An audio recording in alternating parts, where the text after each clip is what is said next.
Jenderal Kekayaan Negara serap aspirasi masyarakat atas rancangan undang-undang. Penilaian. Direktorat Jenderal Kekayaan Negara menggelar komunikasi publik untuk menyerap aspirasi masyarakat.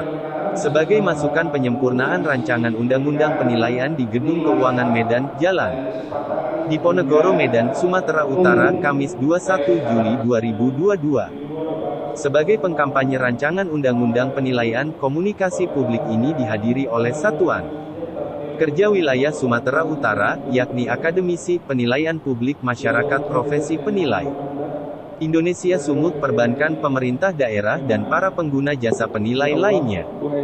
Pemerintah telah merancangkan undang-undang penilaian untuk menjadi pedoman bagi seluruh insan penilai di tanah air. Kegiatan konsultasi publik rancangan undang-undang penilaian diharap dapat memberi masukan sebagai legitimasi untuk tahap penyusunan selanjutnya. Sebagai penilai dari Universitas Sumatera Utara, Profesor Dr. Elizabeth Siahaan sangat menyambut baik rancangan undang-undang penilaian. Ia mengatakan Indonesia sudah saatnya memiliki undang-undang penilaian dan mewujudkan kegiatan ekonomi yang lebih bersih dan transparan dipercaya oleh masyarakat. Ketua Masyarakat Profesi Penilai Indonesia Sumatera Utara menyampaikan penilai di Indonesia telah melakukan evaluasi atas aset-aset negara maupun swasta berkisar 25.000 triliun. Ia menuturkan efek dari penilaian tersebut sangat luas ke masyarakat dan masyarakat butuh perlindungan hukum atas pekerjaan penilaian. Direktur Penilai Direktorat Jenderal Kekayaan Negara Arik Haryanto menyebutkan undang-undang penilaian sangat penting bagi para penilai. Rancangan undang penilaian ke depannya akan menjadi payung hukum untuk menjamin kompetensi, profesionalisme, independensi profesi penilai. Komunikasi publik rancangan undang-undang penilaian selanjutnya akan dirumuskan dalam naskah akademik rancangan undang-undang penilaian. Optimal terhadap besaran nilai sumber daya alam.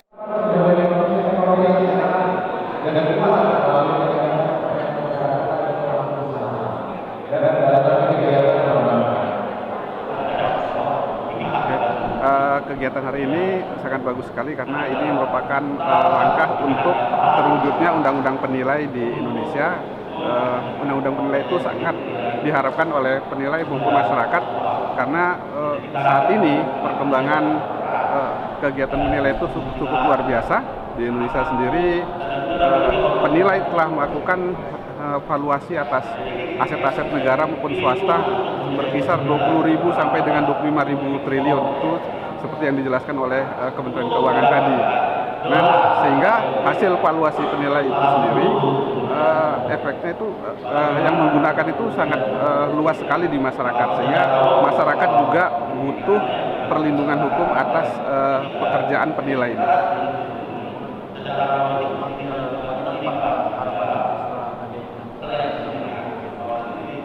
Harapan kita setelah adanya undang-undang penilai ini, masyarakat dan penilai memperoleh perlindungan hukum yang lebih jelas karena ke depan dengan undang-undang ini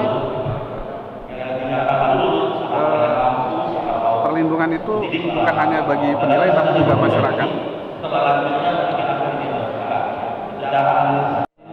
Apa aja Pak secara Nah, sesuai dengan rancangan undang-undang ini, jadi penilai itu dibagi dua. Yang pertama penilai publik, yang kedua penilai pemerintah. Nah, di penilai publik itu adalah penilai independen, yang termasuk juga di situ ada penilai dari perbankan dan penilai yang saat ini sudah berpraktek sebagai penilai publik. Gimana pandangan Bapak terhadap rancangan undang-undang penilaian yang hari ini dilaksanakan?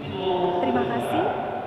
Saya adalah Profesor Elizabeth Siahaan, Ketua Program Studi Magister Manajemen Properti Penilaian yang merupakan akademisi, di mana saya akan memberi masukan dan memberikan informasi mengenai undang-undang ini, di mana kami para akademisi mengatakan bahwa sudah saatnya Indonesia memiliki undang-undang penilaian dalam mewujudkan kegiatan ekonomi yang lebih bersih, yang lebih transparan, dan yang lebih efisien dan dapat dipercaya oleh masyarakat. Jadi kami akademisi sangat mendukung adanya undang-undang penilaian ini, sehingga mendorong profesi penilai semakin banyak dan bertumbuh di Indonesia, sehingga itu mendorong pendapatan income per kapita masyarakat Indonesia semakin baik ke depannya, dan Indonesia diharapkan bisa mencapai cita-citanya, yaitu Indonesia emas di tahun 2045. Jadi saya dan akademisi terutama dari Universitas Sumatera Utara sangat mendukung adanya undang-undang penilaian ini. Semoga undang-undang ini, rancangan undang-undang ini bisa menjadi undang-undang yang lebih baik lagi ke depannya dan yang lebih mendorong pertumbuhan ekonomi dan kesejahteraan para penilai dan masyarakat. Terima kasih. Kalau boleh tahu nih Kak, tujuan undang-undang ini sebetulnya kepada siapa?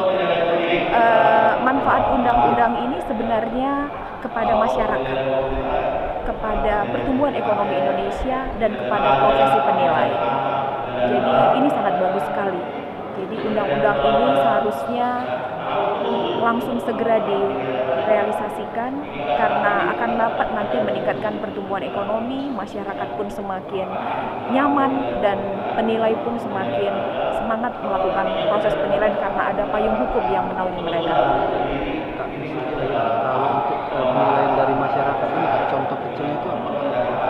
Penilaian yang dilakukan oleh para penilai. Jadi penilai di dalam undang-undang ini ada dua ya, di mana penilai publik, di mana itu menilai privat, barang-barang pribadi, dan ada juga penilai pemerintah. Itulah kantor jasa penilai publik. Penilai pemerintah itulah PNS, ASN, ya, seperti DJKN, Direktur Jenderal Kekayaan Negara. Nah, itu juga bertugas terutama di bagian penilaian, bertugas menilai. Contoh penilaian yang dilakukan oleh penilai publik, menilai perkebunan milik swasta, menilai perkebunan BUMN, perkebunan kelapa sawit, perkebunan karet, atau kalau pribadi ada orang yang mau mengagunkan rumahnya, sebelum diagunkan dia minta tanda tangan penilai publik sehingga penilai publik memberikan nilai, dan nilai itu lebih diakui sehingga perbankan menerima nilai itu dan perbankan tidak meragukan nilai tersebut lagi, nilai aset tersebut untuk dijadikan agunan karena udah ditandatangani oleh penilai publik dan besarnya udah ditentukan oleh penilai publik dengan objektif. Iya.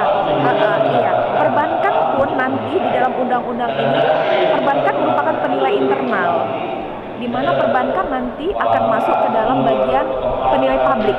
Jadi tadi penilai ada dua ya, penilai pemerintah, di mana mereka menilai aset-aset milik negara, pemerintah, dan barang milik negara, dan ada juga penilai publik yang berada di dalam Asosiasi Masyarakat Profesi Penilai Indonesia. Pentingnya RUU penilai ini sudah kita tunggu sangat lama sekali karena RUU penilai ini merupakan payung hukum bagi profesi penilai yang saat ini terus berkembang, bahkan melibatkan berbagai aktivitas termasuk dari sektor perbankan, asuransi, pembiayaan, juga dari sektor pemerintah dan sektor publik lainnya. Bahkan kebutuhan profesi penilai terkait dengan isu besar yaitu perpindahan ibu kota negara, dan ini juga memerlukan eksistensi maupun sumbangsih dari para penilai bagaimana nanti untuk menarik para investor juga untuk datang dan membangun di ibu kota negara baru, termasuk juga terhadap aset-aset yang ditinggalkan di Jakarta dan sekitarnya, sehingga diharapkan RUU penilai ini bisa segera diundangkan, baik itu kepentingan bagi masyarakat yang memberikan kepastian hukum, termasuk juga bagi para profesi penilai dalam membuat laporan-laporan terkait dengan nilai yang dihasilkan.